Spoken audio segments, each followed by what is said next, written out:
என்னை சார்ந்த என் ஊர் மக்களே, உங்க எல்லாருக்கும் ஒரு நல்ல செய்தியை நான் இப்ப சொல்ல போறேன். இந்த பழமையான சிலை நம்ம நாட்டிலிருந்து பல வருஷங்களுக்கு முன்னால திருடப்பட்டு இருந்தது. எங்க இருந்ததுன்னே தெரியல. மறுபடியும் நம்ம நாட்டுக்கே அந்த சிலைய நம்ம கொண்டு வந்துட்டோம். வரப்போற உற்சவத்துல நாம இந்த சிலைய மறுபடியும் ஸ்தாபிக்க போறோம்.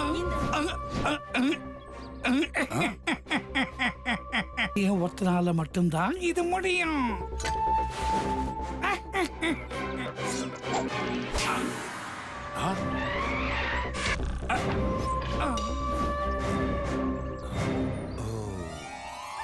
இந்த மாதிரி நடந்திருக்கவே கூடாது. ஆனா இப்போ நீங்க கவலைப்பட்டு பிரயோஜனமே இல்லை. அந்த அதிரடி திருடனை நாம சீக்கிரமே பிடிச்சிடலாம். உற்சவம் ஆரம்பிக்கிறதுக்கான நாளும் நெருங்கியாச்சு. அது மட்டும் இல்லாம இந்த உற்சவத்துல கலந்துக்கிறதுக்காக உங்க நண்பர் டோலக்பூரோட மன்னரான இந்திரவர்மருக்கு அழைப்பு அனுப்பியாச்சு. கேரளால இருந்து என்னுடைய நெருங்கிய நண்பர் மகாராஜா சின்மை ஒரு தகவல் அனுப்பியிருக்காரு. அங்க நடக்க போற கோயில் உற்சவத்துல நம்ம எல்லாரையும் கலந்துக்க சொல்லியிருக்காரு. ரொம்ப அருமையா இருக்கும்னு நான் கேள்விப்பட்டிருக்கேனே. இந்துமதி கூட சேர்ந்து அந்த உற்சவத்துல கலந்துக்கணும்.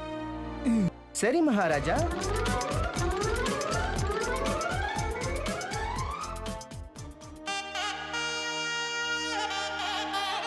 ராஜ்குமாரி இந்துமதியையும் உங்க எல்லாரையும் எங்க நாட்டுக்கு நான் அன்போட வரவேற்கிறேன். அப்பா உங்களுக்காக அன்பளிப்பு அனுப்பி இருக்காரு. அதோட உங்களுக்கு வாழ்த்துக்களும் சொல்லி இருக்காரு. என்னாச்சு மகாராஜா? எங்க கோவில்கள்ல ஏகப்பட்ட சிற்பங்கள், விலை மதிப்பில்லாத பொக்கிஷங்கள்லாம் இருக்கு. அதுதான் எங்க கோவிலுக்கான கௌரவமே நினைக்கிறாங்க. இந்த கோவிலை பாதுகாக்க வேண்டியது எங்களுடைய கடமை. ஆனா என்னன்னு சொல்றது, உற்சவம் நடக்கும்போது கோவில்ல திருடு நடக்குது. செஞ்சாலும் எங்களால அந்த வித்தியாசமான திருடனை பிடிக்க முடியல. மகாராஜா, நீங்க அனுமதி கொடுத்தீங்கன்னா இந்த உற்சவம் நடக்கிறப்போ நாங்க காவலுக்கு இருக்கோமே. இதனால அந்த அதிரடி திருடனை பிடிச்சிட முடியும். எங்க நாட்டுக்கு என்ன செய்யணும், எப்படி பாதுகாக்கணும் எங்களுக்கு நல்லா தெரியும்.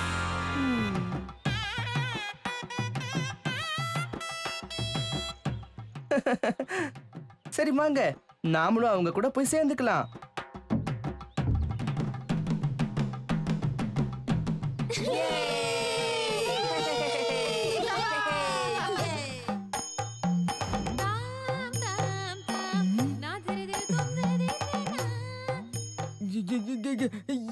இது என்னது? பேருதான் கதகளி. இத நடனம்னு சொல்லலாம், நாடகம்னு சொல்லலாம்.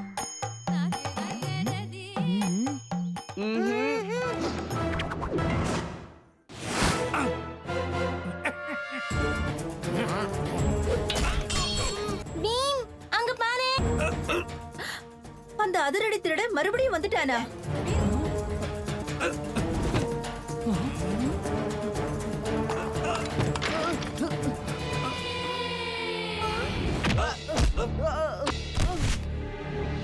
இந்த மாதிரி நடந்திருக்க கூடாது.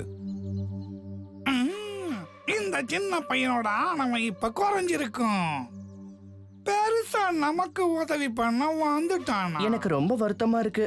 நான் எவ்வளவோ முயற்சி பண்ணியும் கூட அந்த திருடன் தப்பிச்சு போயிட்டானே.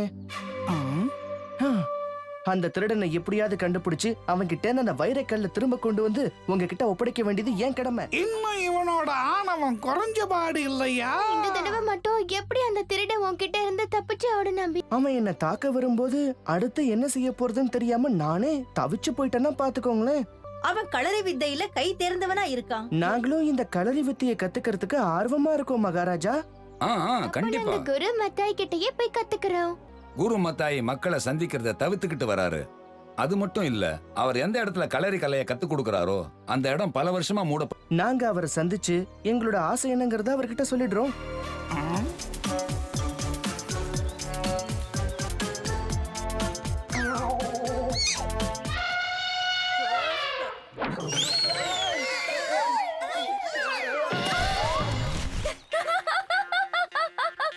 படகுல ஏறுங்க, திரும்ப கூட்டிட்டு போறேன்.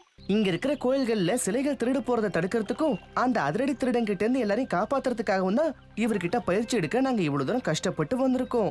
குரு மத்தாயி நீங்களை சந்திக்கிறதுக்கும் அவரை சந்திச்சு அவர்கிட்ட பேசுறதுக்கும் ஒரே ஒரு வழி இருக்கு. படகு போட்டி கொஞ்ச நாள்ல நடக்க போகுது. அதுவும் இந்த ஊர்ல தான் இந்த தடவை படகு போட்டியில யாரு ஜெயிக்கிறாங்களோ அவங்களுக்கு குரு மத்தாய் கிட்ட இருந்து தான் பரிசு கிடைக்க போகுது. அப்ப சரி, இந்த போட்டியில எங்க டீம் ஜெயிச்சதுன்னா எங்களால அவரை சந்திக்க முடியும்ல? ஆ, ரொம்ப நன்றி உன்னி.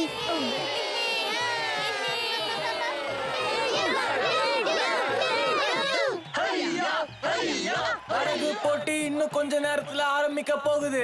ஜெயிக்கிறவங்கள கௌரவிக்க போறது யாரு தெரியுமா? படகு போட்டியில பல தடவை ஜெயிச்ச குரு மத்தாய். குரு மத்தாய் வந்துட்டாரு.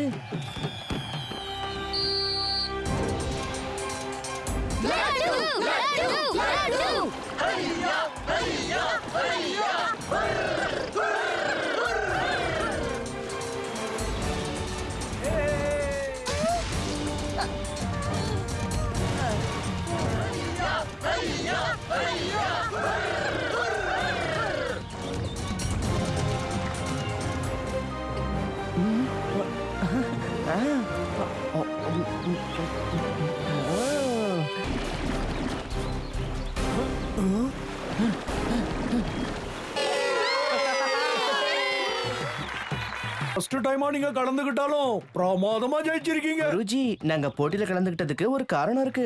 உங்களை கண்டுபிடிச்சு களரி வித்தைய உங்ககிட்ட இருந்து கத்துக்கணும்னு ரொம்பவே ஆசைப்படுறோம். களரி பயிற்சிய யான் கத்து கொடுக்கிறேன். அச்சச்சோ, நான் தான் சொன்னேனே உன்னிக்கு எல்லாம் தெரியும்.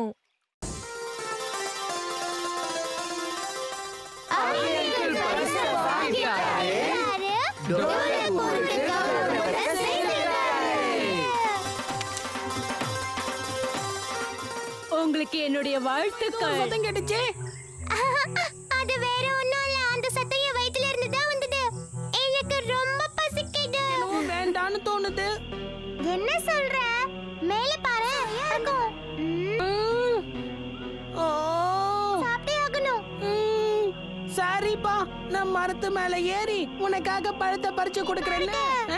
நிஜமாவா? ரொம்ப சுவையா இருக்கு. அப்படியா? அப்போ நானும் அம்மா, நீ என்ன சொன்ன ஜகு? நானும் ஒரு பழத்தை பறிச்சு சாப்பிட போறேன்னு சொன்ன ராஜு. கொஞ்சம் சத்தமா பேசு. நீ பேசுறது எனக்கு கேட்கவே இல்ல ஜகு. ராஜு, பீம், பீம், நீ வந்துட்டியா? இங்க பாரு, எனக்கு எதுவுமே கேட்க மாட்டேங்குது.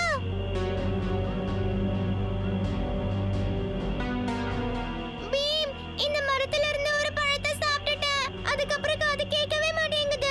ஏதாவது பண்ணு பீம். இந்த மரத்துல இலைகளையே காணுமே. ஒருவேளை இது என்ன சொல்ற பீம்? இந்த மரம் அரக்கனா இருக்க வாய்ப்பு இருக்கா? பயமா இருக்கே. இப்பவே கண்டுபிடிக்கிறேன்.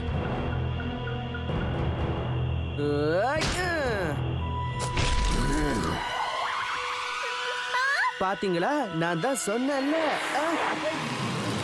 குணப்படுத்த முடியும். அப்படியா? எப்படின்னு சொல்லு.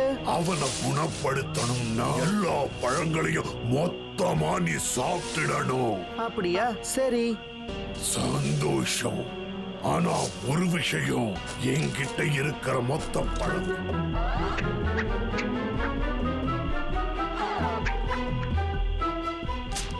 பீம், இந்த அப்படி.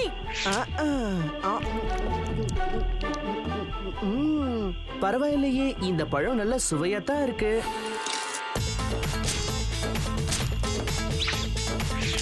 இங்க பாருங்க, பீமால பழங்களை சாப்பிடவே முடியல. பீம், என்னாச்சு? வயிறு ஃபுல்லா ஆயிடுச்சு. ஆகணும். அவனுக்கு பழங்களை கொடுங்க.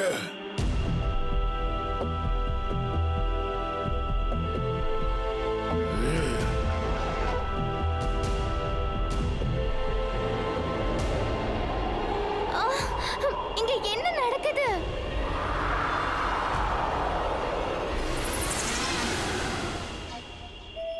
நான் பேசுறது உங்க எல்லாருக்கும் கேக்குதா? நான் பேசுறது உனக்கு கேக்குதா? ஆமா, முடிஞ்சது. எப்படி மரமா மாறுனீங்க? நான் இந்த காட்டுக்குள்ள சில செடிகளை தேடித்தான் உள்ள வந்தேன். எனக்கு அங்க யாருமே இருக்க மாட்டாங்கன்னு தான் நான் நினைச்சேன். ஆனா அங்க நீ நல்ல மனசு கொண்டவன் பீம். உன் நண்பனுக்காக நீ எதையும் செய்ய துணிஞ்சு நின்னு இருக்க பீம். இல்ல, இன்னொரு நண்பன் தானே வருவான். ஆஹா என்ன போலு, நாம ஒரு பழத்தை எடுத்து நம்ம காளியாக்கு கொடுத்திருந்தா சூப்பரா இருந்திருக்கும். ஆமா, நாம அப்ப காளியாவை திட்டுனா கூட அவன் காதுக்கு எதுவுமே கேட்காது. அது சரி, என் காது செவிடாகணும்னு நீங்க 2 பேரும் ஆசைப்படுறீங்க. போடாதீங்க போடாதீங்க, எங்க ஓடுறீங்க? என்னால ஓட முடியல, நில்லுங்க.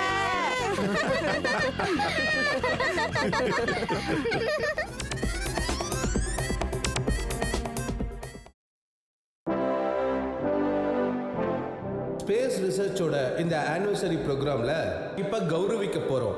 அவர் ஸ்பேஸ் ரிசர்ச்ல ஒரு சாதனையை செஞ்சிருக்காரு.